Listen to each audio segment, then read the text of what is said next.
ये जो पीएमओ से जो तय होकर के आता है, जो अमित शाह जी अपने कलम से लिख करके देते हैं फलना चैनल को, फलना चैनल को, फलना चैनल को, वही बेचारे मीडिया वाले जो है बयान अपना कहते हैं, बोलते हैं। अब 2020 की अगर तुलना की जाए इस बार, तो 72 लाख लोगों ने ज्यादा मतदान किया है। 72 लाख मतलब इट्स अ ह्यूज नंबर, बड़ा ये आंकड़ा है।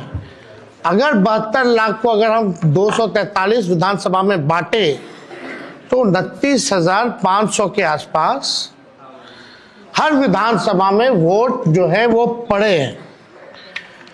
यानी ये वोट कोई नीतीश जी को बचाने के लिए नहीं पड़े भैया, ये सरकार को बदलने के लिए, वोट फॉर चेंज के लिए वोट पड़े हैं। वोट फॉर चेंज के लिए 72 लाख वोट पड़े हैं।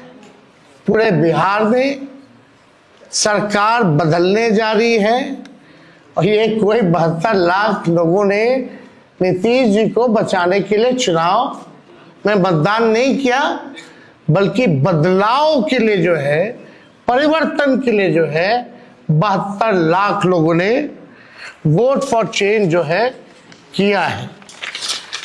आप देखिएगा इन्हीं एजेंसी जो है 16-17% लोग जो है मुख्यमंत्री नीतीश कुमार जी को देखना चाहते थे और 8 महीने में यही अप्रूवल रेटिंग ना, तो आप साफ तौर पे ये कॉन्ट्रडिक्शन जो है आप सब सर्वे में आप देख सकते हैं। देखिए, प्रशासन के लोगों पर जो दबाव डालने की जो रणनीति है वो हम आप बिहार के लोग सब जानते हैं। हकीकत बिहार के लोग, बिहार की जनता सब समझती है।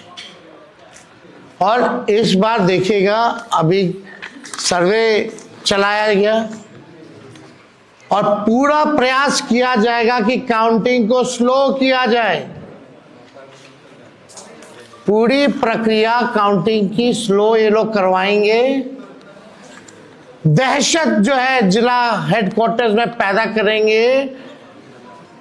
जहां बॉम्ब ब्लास्ट होगा वहां कोई कार्रवाई नहीं करेंगे, जहां घटनाएं होंगी वहां कोई कार्रवाई नहीं करेंगे, लेकिन लोकतंत्र की हत्या के लिए ये लोग मिलिट्री से फ्लैग मार्च बिहार के पूरे जिले में करवाएंगे, ताकि एक दहशत जो है लोगों के बीच जो है पैदा हो सके।